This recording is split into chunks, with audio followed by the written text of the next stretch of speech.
allow me, on behalf of my delegation, to thank you, Professor Anafi, for a very warm welcome to this historic university, Alexandria University. The very name Alexandria brings to memory one of the greatest human beings that ever lived, and that was Alexander the Great. And therefore, all of these people from Kenya feel great today.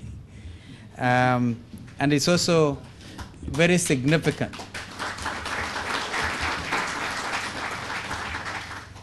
It is a very significant university because today we have heard that this university is home to over 192,000 students. And Professor Mebei confirms that all our public universities put together cannot make a population of more than 100,000. And therefore, we think we are talking to Africa from here in Alexandria. And we chose to come and talk to you because Africa today is beginning to emerge as the giant that has hitherto been seen to be asleep. Therefore, my subject today is Emerging Africa, the New Frontier for Growth. In 1885, 1886 or thereabouts, we all know about the scramble for Africa. That Europeans out there in Berlin met and decided to divide Africa in accordance with their own whims and their own aspirations.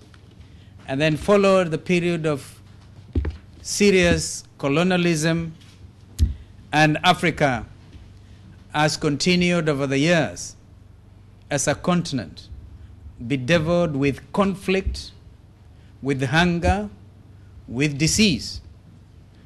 Indeed, it was commonly referred to as the dark continent.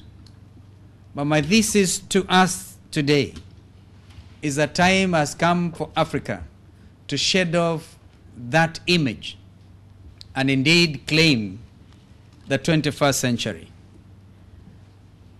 A lot of us are aware that when you talk about emerging markets, emerging countries, democracies, you think of the BRICS, Brazil, Russia, India, China. But is it not, it's not, I think it's lost on a lot of us that Africa today has amongst its countries some that are doing pretty well and others that are struggling. And the reason for it has something to do with what some of our leaders got together and said this is the time for African Renaissance. We have heard of the spirit of NEPAD, New Partnership for African Development. Indeed, as I visited with President Mubarak and Prime Minister Dr. Nazif yesterday, we all agree that the time has come for Africa to talk more in terms of trade. That's why we have the Minister for Trade in our midst today, and less in terms of aid. The time when Africa was seen as the begging continent is fast coming to an end.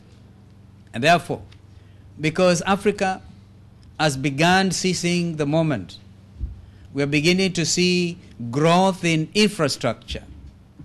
Today, as we drove between Cairo and Alexandria, our hearts were warm when we saw 8-lane highway, fast-moving traffic.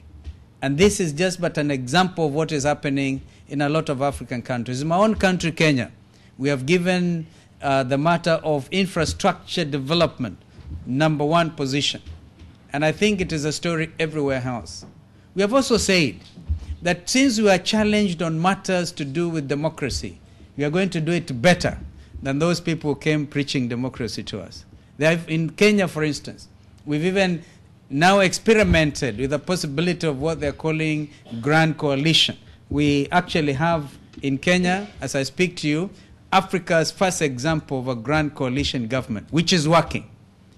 And others have been following. But it is our intention to consolidate those political gains because we don't want to be seen to be a continent that scores a first grade when it comes to misgovernance. And therefore we are saying no to grand corruption in Africa. We are saying yes to proper governance. The time for Transparency International to come and rate Africa as the #1 continent is also here with us. A lot of African governments are today saying they are giving the fight against corruption primacy of place and consideration.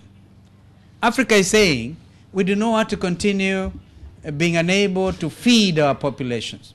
And this is why the memorandum that has been signed today between Moi University in Kenya and this great university does actually give a direct pointer when they say they're going to collaborate in agriculture at the level of universities. This gives us hope because we want to be able to make sure that we feed our populations.